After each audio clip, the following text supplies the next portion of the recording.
Welcome to the Deep Dive. We're the place you come to cut through the noise and get straight to the core insights from various sources. That's the goal. Today, we're tackling something pretty profound, maybe even a bit unfamiliar for some. It's this idea our source really emphasizes, the fresh anointing and continued blessing from, the biblical tradition. Deep concepts. Yeah, and think about this. What if those things that feel like heavy burdens or maybe yokes you're carrying could actually become, well, pathways to real spiritual empowerment? That's a powerful question to start with. So our mission today really is to unpack what anointing and blessing actually mean in that biblical sense. We want to explore why they matter so much. Yeah. And why seeking them is seen as vital. Basically a shortcut to understanding these big spiritual ideas. Exactly, giving you the clear picture without you needing to wade through tons of texts. And our main guide here is based on some really insightful excerpts. The source is titled Continued Blessing, and it does a great job distilling key points on these specific topics. It offers a solid framework for understanding this whole area of spiritual empowerment. And what really grabbed me about this source is it doesn't just stop at definitions, does it? Not at all. It links these ideas directly to something it calls the burden-removing and yoke-breaking power of God, which sounds intense. It does. It suggests an empowerment that makes people, dangerous and powerful when facing life's hurdles. Okay, so let's dig in. How does it do that? What exactly we're talking about with anointing? Let's start there. Well, the source is quite clear, and it builds on, a long tradition. Back in biblical times, anointing wasn't just symbolic. It was an action, right, with oil. Precisely. Often with oil, yes. It signified being set apart, empowered by God's Spirit for a specific task, like kingship or becoming a prophet or priesthood. Okay. And the source explains that this symbolism carries over to believers now. It represents God's active, empowering presence, enabling people to fulfill their unique calling. And that connects to the burden-removing part. Exactly. That's where it connects to the burden-removing and yoke-breaking power. It's not just poetry. Think of it more like a spiritual force. Okay. That helps you shed maybe deep anxieties or get past chronic self-doubt or find strength when you're facing, huge financial stress or relationship difficulties. So it's about getting help beyond your own abilities when things feel impossible. Yeah, moving beyond your natural capacity to deal with those tough yokes. Okay, I get that. Divine power for a purpose, helping with the overwhelming stuff. So then where does blessing fit in? Is it like the same thing or something different? They're definitely related, closely related, but distinct. What? Maybe think of it like this. If anointing is the engine, the power that lets you move and do things. Right. Then blessing is more like the fuel and the favorable conditions. It's God's favor, his provision, a kind of holistic well-being that touches every part of your life. That's a helpful analogy. Engine and fuel. And these blessings, the source points out, aren't just, spiritual in a vague sense. They include practical things, relational health, even financial well-being. Okay, so anointing, power and purpose, blessing, favor and provision, makes sense. But the source really zeroes in on fresh anointing and continued blessing. Why that emphasis? What's so important about freshness and continuation? That's a really key point it makes. The source suggests that a fresh anointing isn't just a top-up. It actually empowers believers for a deeper level of purpose. Deeper purpose. Yeah, and effectiveness in their walk with God. It's not seen as a one-and-done event. It's more like an ongoing impartation, something that equips you for the specific assignments God has for you and helps you navigate the challenges that come with each new season of life. Which makes sense because life keeps changing. New seasons bring new challenges. Exactly. New seasons, new demands, maybe new kinds of burdens that need a renewed measure of that divine power. Okay. And speaking of newness, you mentioned renewal and vitality. Mm-hmm. Our main source, continued blessing, actually pulls from other texts too, right? Like Grace Gems. Yes, it does.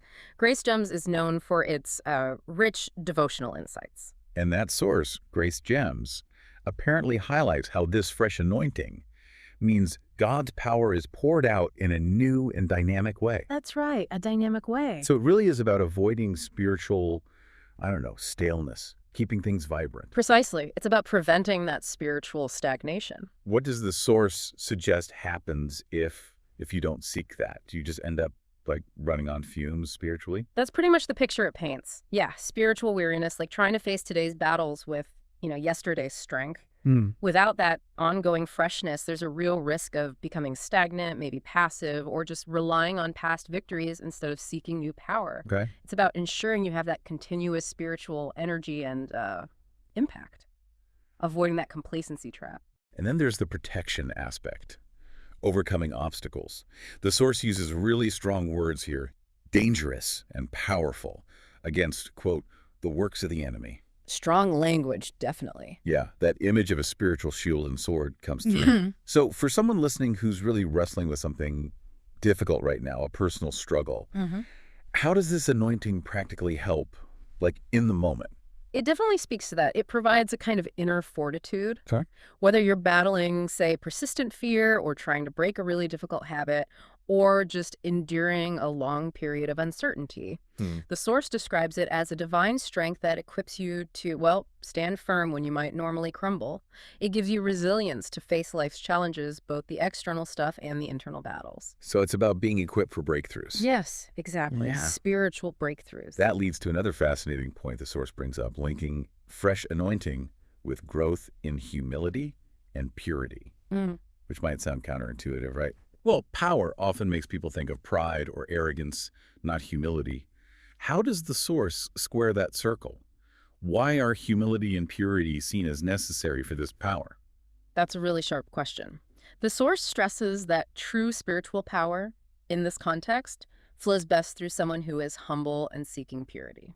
Oh, So it cultivates humility and purity, not as opposites to power, but actually as the essential conditions for receiving it, and, just as importantly, maintaining it, for handling God's grace and glory properly. so the humility keeps the power directed correctly. Exactly. It helps ensure the power is used for God's purposes, not, for selfish gain or spiritual pride. That makes a lot of sense. Okay, one more thing, breakthroughs, often through trials.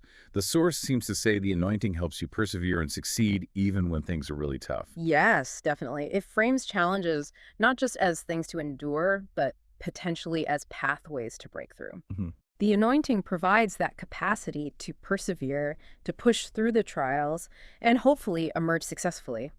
It demonstrates God's power and provision even when circumstances look bleak. So it's not just about surviving tough times, but actually thriving. Thriving in the face of adversity, that's the potential it describes. So wrapping this part up, praying for or seeking this fresh anointing and continued blessing, it seems to be about aligning yourself with God's plan Yes. and getting empowered to live a life that's meaningful, impactful, and, well, spirit-filled.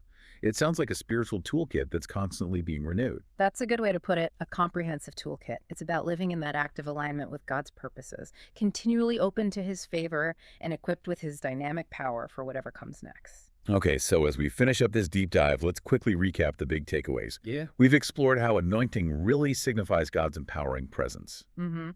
Enabling purpose, right? Enabling purpose and giving that burden-removing, yoke-breaking power we talked about.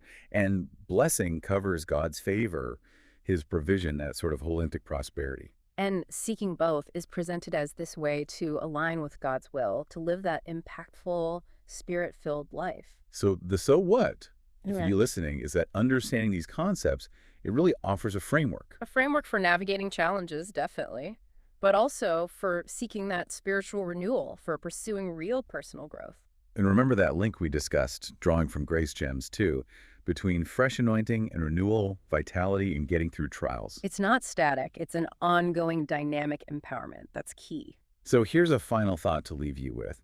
If, like our sources suggest, this fresh anointing is about God's power coming in a new, dynamic way, enabling breakthroughs, fostering humility, what could that mean for your understanding of spiritual vitality, for resilience when you face those ongoing challenges? Yeah, what insights might this perspective offer about finding strength not just once, but for every single season of your life? Something to think about.